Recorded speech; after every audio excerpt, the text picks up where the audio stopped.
Detrás de un templo egipcio hay una sala que lleva más de 100 años inundándose. En su interior, 10 pilares de granito emergen del agua, y algunos de esos bloques pesan casi 100 toneladas. No hay mortero que los una. Ninguno. Las juntas están talladas con tanta precisión que ni una hoja podría deslizarse entre las piedras.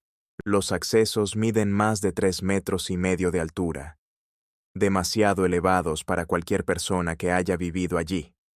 Alguien construyó esto antes de que Egipto tuviera siquiera un nombre propio.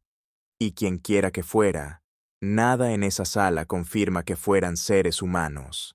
Egipto tiene miles de ruinas antiguas, templos, tumbas, pirámides, todas explicadas, fechadas y comprendidas.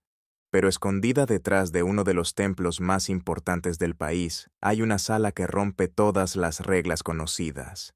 Se la llama el Osireyón. Y durante más de 100 años nadie ha logrado explicar cómo fue construida ni quién la edificó realmente. Para entender por qué esta sala representa un problema tan grande, hay que ver dónde se encuentra.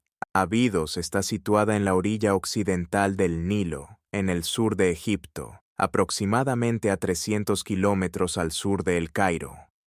Durante 3000 años ese fue el territorio más sagrado del país. Fue allí donde un faraón llamado Seti primero levantó uno de los templos más extraordinarios de toda la historia egipcia, cubierto de arriba a abajo con tallados detallados y hogar de una famosa lista de reyes egipcios grabada en piedra sólida. Pero si caminas unos 8 metros detrás de ese templo, el terreno desciende. Y en ese nivel más bajo se encuentra el Osireyón. Algo debería llamarte la atención de inmediato. Los constructores de Seti primero no edificaron sobre él.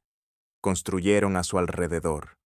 La parte trasera de su templo se dobla, se estrecha, se desvía, como si algo ya estuviera allí y nadie tuviera permitido tocarlo. La mayoría de los investigadores coinciden hoy en una sola conclusión. El Osireyón ya estaba en pie mucho antes de que Seti primero llegara al lugar. Entonces, ¿por qué este terreno era tan importante como para que un faraón construyera su templo alrededor de él en lugar de atravesarlo? Porque los egipcios creían que ese lugar exacto guardaba el cuerpo de Osiris, su dios de la muerte. La leyenda contaba que su cuerpo había sido despedazado y dispersado por todo el país. Y sus restos más sagrados estaban enterrados justo aquí. Esto no era una historia contada para entretener, era el núcleo de la religión egipcia. Solo los sacerdotes que habían pasado por una iniciación secreta podían acercarse. Todos los demás debían mantenerse alejados. Y este suelo no solo albergaba mitos, guardaba cuerpos reales, perdidos por razones muy concretas. A menos de 3 kilómetros del templo de Seti, los arqueólogos descubrieron la tumba de un rey antiguo llamado Jair, rodeada por 318 sepulturas independientes. Otras 269 tumbas rodean la zona cercana. La mayoría de las personas allí enterradas eran mujeres jóvenes, probablemente provenientes de su propio hogar. Y hay un detalle del que resulta imposible apartar la mirada. Cada una de esas tumbas comparte el mismo techo. Eso significa que todas las personas en su interior fallecieron el mismo día, enterradas juntas en el momento en que su rey fue sepultado, cientos de personas enviadas a seguirlo hacia lo que viniera después. Este es el suelo sobre el que se construyó el Osireyón, un suelo ya empapado de muerte mucho antes de que STI apareciera en escena.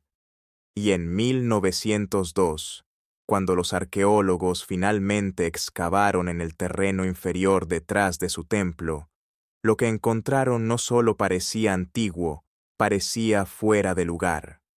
Lo que hallaron en el agua.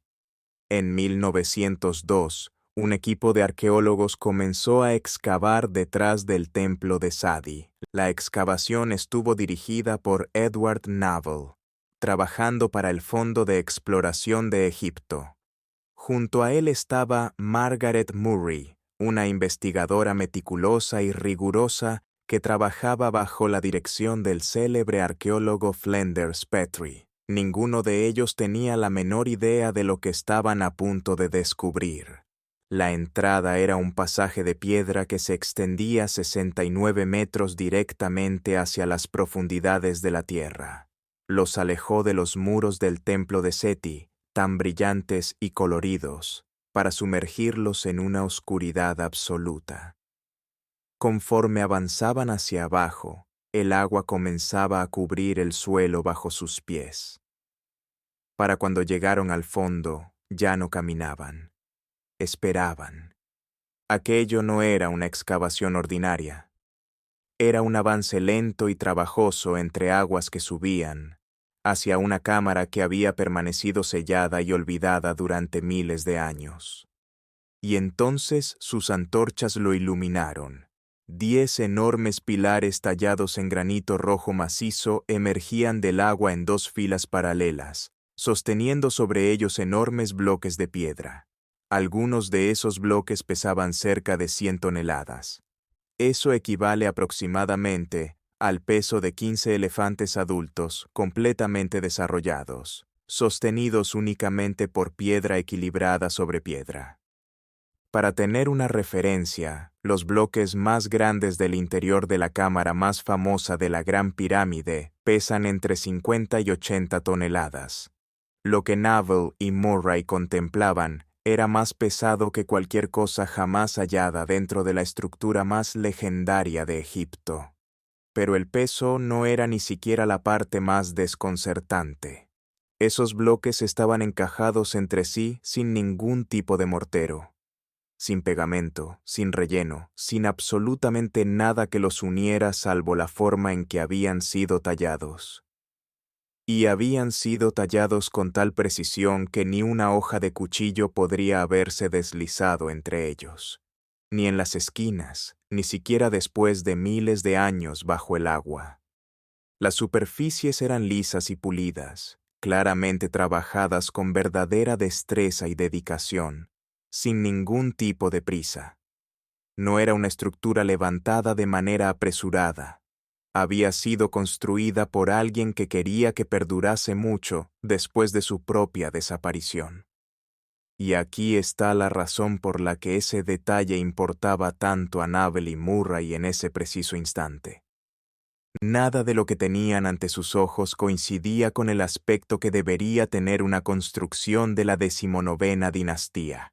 El templo de Saidí, ubicado a escasos minutos a pie, estaba cubierto de arriba a abajo con pinturas y tallados, exactamente lo que uno esperaría de esa época. Este espacio no tenía nada de eso, sin color, sin decoración, solo piedra fría y silenciosa apilada con una precisión que resultaba completamente fuera de lugar para su tiempo. Y esa contradicción era lo que más los perturbaba. La excavación en sí fue agotadora.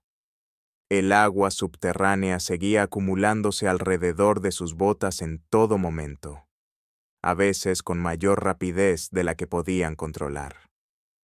Grandes secciones de la estructura inferior permanecían completamente sumergidas sin importar cuánto se esforzaran. Cada paso adelante significaba más barro, más frío, más piedra que no podían ver ni estudiar del todo, oculta justo bajo la superficie. Para cuando finalmente lograron salir, una pregunta los acompañó fuera de aquella cámara y nunca los abandonó. Si esto no fue construido como todo lo demás de la época de Seti, ¿quién lo edificó realmente? ¿Y cuánto tiempo llevaba allí, en silencio y anegado, antes de que el reinado de Sadi siquiera comenzara? Esa pregunta resultó ser mucho más difícil de responder de lo que cualquiera hubiera imaginado. Porque cuando uno observa detenidamente cómo fue cortado y colocado este granito, la verdad es sencilla e inquietante. La piedra que no debería ser posible. El granito utilizado para construir esta estructura no provenía de ningún lugar cercano a Abidos. Fue extraído de canteras en Swan, a aproximadamente 250 metros de distancia, y de algún modo transportado todo ese trayecto hasta este punto exacto. Bloques que pesaban hasta 100 toneladas desplazados 250 metros mediante métodos que los registros históricos de ese periodo no explican con claridad. Eso no es especulación. Es un problema genuino sin respuesta que se encuentra en el centro de la arqueología egipcia, y se vuelve más extraño cuanto más de cerca se observa. La pregunta sobre cómo los antiguos egipcios lograron cortar el granito con tanta precisión ha desconcertado a los expertos desde 1883, cuando el célebre arqueólogo Flinders Petrie la planteó públicamente por primera vez. No se trata de un misterio inventado para videos de Internet. Es una brecha documentada en nuestro conocimiento que lleva más de 100 años sin resolverse. Y hay evidencia física que mantiene viva esa pregunta. En el interior de las antiguas canteras de granito egipcias, los arqueólogos han encontrado perforaciones que son casi perfectamente circulares, sin astillas, sin bordes irregulares, sin ninguna señal de mano temblorosa. Ese tipo de resultado limpio y suave normalmente solo es posible con una perforación controlada y estable. Sin embargo, se cree que las herramientas disponibles en aquella época eran simples instrumentos de cobre y piedra, materiales que no deberían haber sido lo suficientemente resistentes como para cortar el granito con esa limpieza. La explicación más habitual ofrecida por los expertos convencionales es que los trabajadores antiguos empleaban una combinación de herramientas de cobre, arena como abrasivo y enormes cantidades de trabajo paciente y repetido durante largos períodos de tiempo. Es posible, pero incluso hoy, los experimentos modernos nunca han logrado recrear completamente trabajos en piedra de esta escala y precisión utilizando únicamente esos métodos. Debido a esta brecha, un grupo más reducido de investigadores, entre ellos el ingeniero y autor Christopher Dunn, ha propuesto una idea bastante más inquietante. Argumentan que algunas de las piezas de piedra tallada con mayor precisión en Egipto no concuerdan con las capacidades de las herramientas de esa época, y que podrían pertenecer a una tradición más antigua y avanzada que la historia ha perdido por completo. Esta teoría se encuentra fuera de la corriente principal, no es un hecho aceptado, pero existe y merece ser escuchada, porque nadie ha podido refutarla por completo tampoco. Y detrás incluso de la explicación convencional, se esconde también un costo más oscuro. Si sus constructores movieron realmente bloques de 100 toneladas a lo largo de 250 metros usando cuerdas, trineos de madera y transporte fluvial, ese esfuerzo habría exigido una cantidad enorme de trabajadores llevados hasta el límite de sus fuerzas. No es difícil imaginar que algunos de ellos no llegaron a ver el final de ese camino. Esto se conecta con algo que ya descubrimos antes. Una civilización en Abidos que ya estaba dispuesta a enterrar a cientos de personas junto a su rey. Ya sea que la verdad sea el esfuerzo paciente de seres humanos, un método perdido que la historia olvidó, o algo completamente distinto, un hecho permanece firme en medio de todo esto. Esta piedra no debería haber podido tallarse con esa precisión usando las herramientas que se nos dice estaban disponibles. Pero la piedra no es lo único que no cuadra, porque una vez que dejas atrás el granito y empiezas a leer lo que está grabado en sus paredes, aparece un problema aún más extraño, uno con el propio nombre de Set escrito por todas partes. Las marcas grabadas en las paredes de esta estructura son los nombres de Sí y su sucesor, Marima. Sus símbolos reales, llamados cartes, son la única evidencia escrita directa que conecta esta estructura con el período de Sadi. Durante años, esto se consideró una prueba sólida. Pero cuando estudias de verdad cómo se hicieron esas inscripciones, la historia se desmorona rápidamente.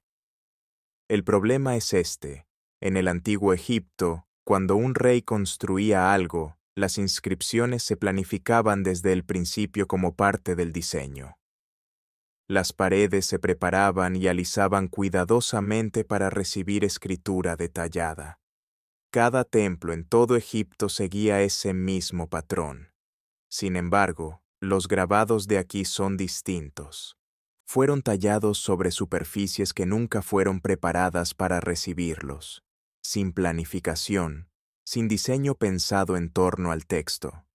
Se parece menos a una inscripción original y más a algo añadido con posterioridad. Casi como si fueran grafitis grabados sobre una construcción que ya existía con anterioridad. Hay otro detalle que resulta aún más difícil de ignorar. Cada vez que un rey egipcio levantaba un monumento en honor a los dioses, casi siempre incluía una frase escrita muy específica, algo parecido a «lo construyó como su monumento para su padre, Osiris». Esta expresión aparece una y otra vez a lo largo de los templos egipcios. Aquí está completamente ausente, no borrada por el tiempo, no deteriorada, simplemente nunca estuvo allí. Incluso la entrada en sí misma genera interrogantes. El acceso que conduce hacia esta construcción se encuentra fuera del muro perimetral del propio complejo de Seti. Si Seti hubiera levantado realmente este espacio como parte de su propio monumento, lo lógico sería que la entrada quedara dentro de los límites de su templo, no fuera de ellos. En 1933, un investigador llamado Henry Frankfurt propuso una explicación para resolver todo esto. Sostenía que Saidi construyó deliberadamente esta estructura para que pareciera antigua, como un homenaje simbólico a Osiris. Esta idea, conocida como arismo, se convirtió en la respuesta aceptada durante casi un siglo. Pero aquí está el vacío de esa explicación que nunca se llega a resolver. Si los constructores de Seti eran capaces de levantar algo de esta envergadura con este nivel de precisión, ¿por qué no existe nada semejante en ningún otro lugar a lo largo de toda la historia del Imperio Nuevo? Ni antes ni después, utilizado exactamente una vez, luego completamente abandonado y jamás retomado. Hay una parte más de esta historia que merece atención real. Margaret Murray, la misma investigadora meticulosa que exploró este lugar en 1902, dedicó toda su vida a estudiarlo de manera directa. Llegó a la edad de 100 años, manteniéndose activa en su campo hasta bien entrados los 90. Su conclusión inicial, basada en la observación directa, fue clara. Ella no creía que Saidi hubiera construido esta estructura. Sin embargo, una generación más tarde, su conclusión fue silenciosamente dejada de lado. No fue porque nuevas pruebas la refutaran, sino porque una explicación diferente y más conveniente ganó popularidad en su lugar. Si Saidi no construyó esto, la siguiente pregunta resulta imposible de ignorar.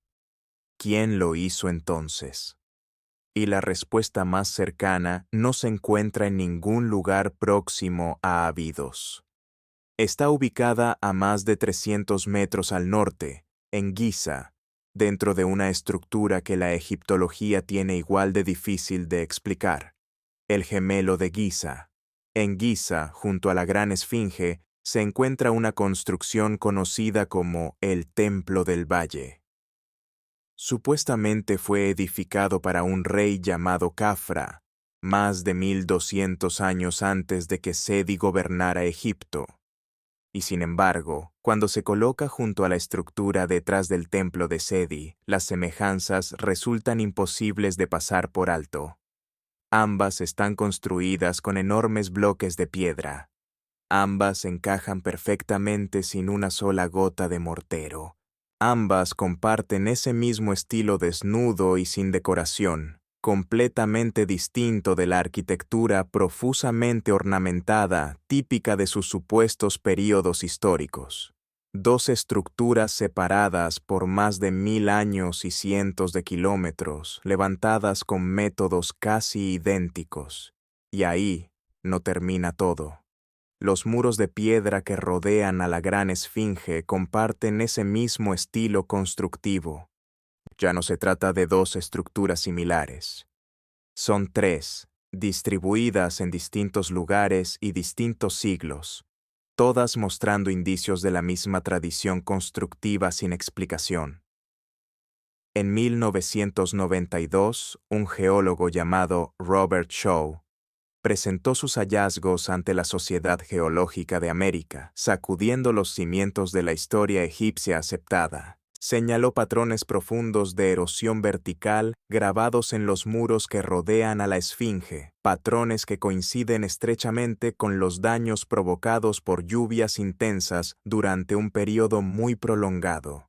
El problema es sencillo. Egipto no ha experimentado precipitaciones de ese tipo desde la época conocida como el período húmedo africano, que concluyó hace aproximadamente 5000 años. Si Shock está en lo correcto, la propia esfinge podría ser mucho más antigua de lo que la historia convencional sostiene. No era una afirmación fácil de defender. Los investigadores que han respaldado públicamente esta teoría han enfrentado consecuencias profesionales reales dentro del campo de la egiptología. Conversaciones y reputaciones dañadas simplemente por señalar lo que la evidencia física parecía indicarles. Shock no fue el único en llevar estas preguntas más lejos.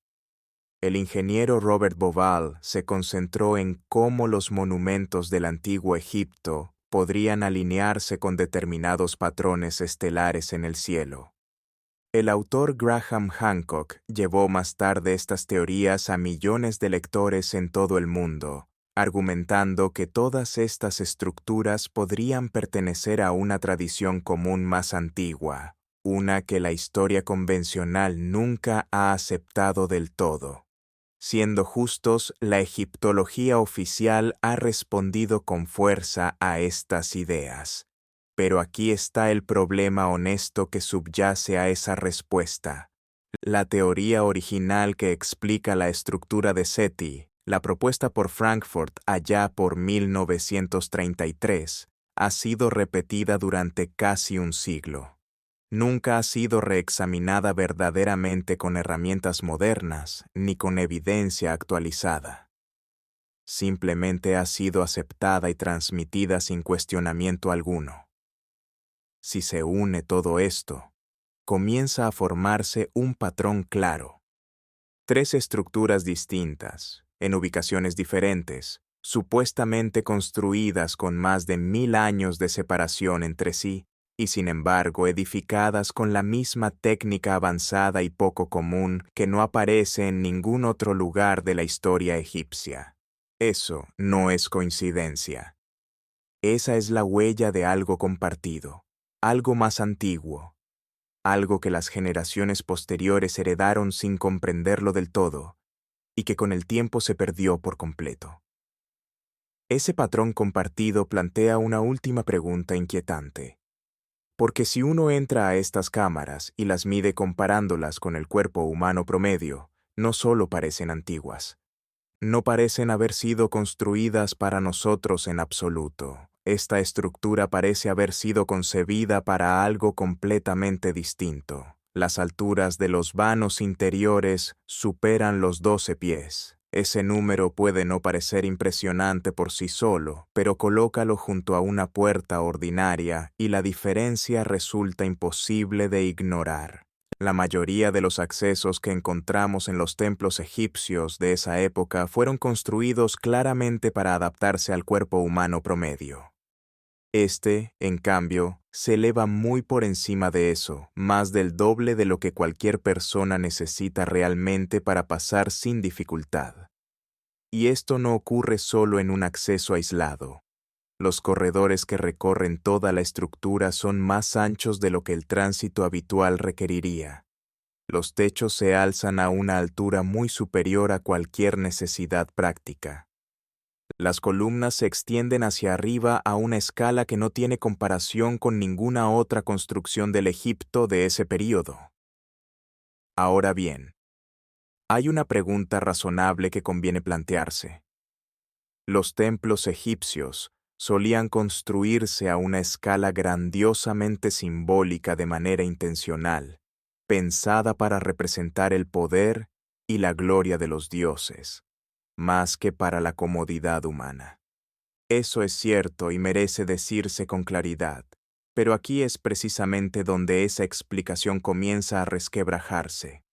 Ese tipo de escala simbólica y monumental solía aplicarse a las zonas exteriores y públicas del templo, aquellas destinadas a impresionar a visitantes y fieles. Los espacios internos de trabajo dentro de la mayoría de los templos, las áreas que los sacerdotes utilizaban cotidianamente, mantenían proporciones acordes al ser humano. Ese patrón se repite en casi toda la arquitectura religiosa egipcia conocida. Esta estructura rompe ese patrón de forma absoluta. Incluso sus corredores internos, aquellos que jamás estuvieron destinados a la vista del público, conservan esas dimensiones desproporcionadas. Eso no es decoración. Eso no es simbolismo pensado para impresionar a quienes venían de fuera. Es una coherencia y una escala que únicamente tienen sentido si este espacio nunca fue concebido tomando como referencia las proporciones humanas. Y aquí hay un detalle que profundiza aún más la inquietud. A pesar de estar concebida como un monumento funerario en honor a una deidad de la muerte, jamás se han encontrado restos humanos en el interior de esta estructura. Ningún cuerpo, ningún entierro, nada que confirme físicamente para quién o para qué fue realmente construido este espacio. Así que nos quedamos con una construcción que claramente nunca fue diseñada para el uso humano cotidiano y que al mismo tiempo no guarda ningún rastro de aquella persona para quien supuestamente fue erigida. Si este espacio nunca tuvo las dimensiones adecuadas para un faraón de la 19ª dinastía, ni tampoco para visitantes humanos ordinarios, la única pregunta honesta que queda es sencilla e inquietante. ¿Para quién o para qué fue realmente concebido este lugar? Nadie ha ofrecido jamás una respuesta satisfactoria a esa pregunta. Y esa pregunta lleva más de 100 años reposando en silencio dentro de esa piedra. Con cada año que pasa, se vuelve más difícil de responder, porque lo que trabaja en contra de todos los que intentan resolver este misterio no es el tiempo en sí mismo, es el agua. El misterio está siendo borrado poco a poco. En el siglo I a.C., un escritor griego llamado Estrabón viajó por Egipto y describió una estructura en Abidos que se corresponde estrechamente con la que se encuentra detrás del templo de Seti. Este es el detalle que lo cambia todo en esta línea temporal. Estrabón escribía más de 1000 años después de que el reinado de Seti hubiera concluido, y en sus escritos nunca atribuyó la construcción a Seti. En cambio, la describió como un monumento que ya era antiguo en el momento en que él lo contempló. Piensa en lo que eso significa realmente. Viajeros griegos de la antigüedad ya consideraban esta estructura vieja, misteriosa e inexplicable más de 1000 años antes de que los arqueólogos modernos pusieran un pie cerca de ella. Este misterio ha sobrevivido a la curiosidad de 2 civilizaciones enteras. Y el misterio sigue sin resolverse hasta el día de hoy. Y el tiempo no se detiene. En la actualidad, las secciones inferiores de esta construcción se encuentran por debajo del nivel freático, y esa humedad no ha hecho más que empeorar con el paso de los años. Tras la finalización de la gran presa de Asuán, los niveles de aguas subterráneas en toda esta región se elevaron de forma considerable, empujando aún más agua hacia un espacio que ya estaba parcialmente inundado. Aquí reside una ironía amarga y profunda que se encuentra en el núcleo mismo de todo este enigma. Un proyecto de ingeniería moderno, construido para controlar y regular el río Nilo, podría estar ahogando lentamente las pruebas mismas que se necesitan para comprender un antiguo misterio de ingeniería que lo precedió. Las investigaciones más recientes han añadido una capa aún más extraña a esta historia. El agua que hoy llena esta estructura no es simple agua subterránea ordinaria. Parece ser una mezcla que incluye agua antigua del Nilo que data de antes de que la presa existiera, ascendiendo por canales que los especialistas todavía no comprenden del todo, ni siquiera ahora. Esto genera un problema práctico muy serio para cualquiera que intente resolver este misterio hoy en día. Los investigadores que tratan de estudiar las secciones inferiores de esta construcción deben trabajar a través de un agua turbia que oculta las superficies e impide una inspección detallada. La evidencia que podría responder definitivamente estas preguntas desaparece año tras año mientras el debate a su alrededor continúa sin ninguna resolución. Entonces, aquí es donde todo lo que hemos descubierto finalmente converge. ¿Quién extrajo y transportó realmente esa piedra imposible de mover? ¿Quién grabó un nombre sobre una estructura que muy probablemente perteneció a otro mucho antes de su llegada? ¿Quién levantó una construcción casi idéntica con más de 1000 años de diferencia y a cientos de kilómetros de distancia? ¿Y para quién o qué fue verdaderamente concebido este espacio, cuando absolutamente nada en sus dimensiones corresponde a seres humanos comunes? La estructura sigue ahí hoy en día, todavía medio sumergida bajo el agua, exactamente en el mismo lugar donde ha permanecido durante miles de años, esperando con paciencia. Y la verdad detrás de ella, sea cual sea esa verdad, está quedándose sin tiempo, porque el agua que sube a su alrededor podría terminar lo que un siglo de respuestas cómodas y convenientes jamás logró. Podría borrar por completo la evidencia antes de que alguien pueda demostrar esa verdad con certeza.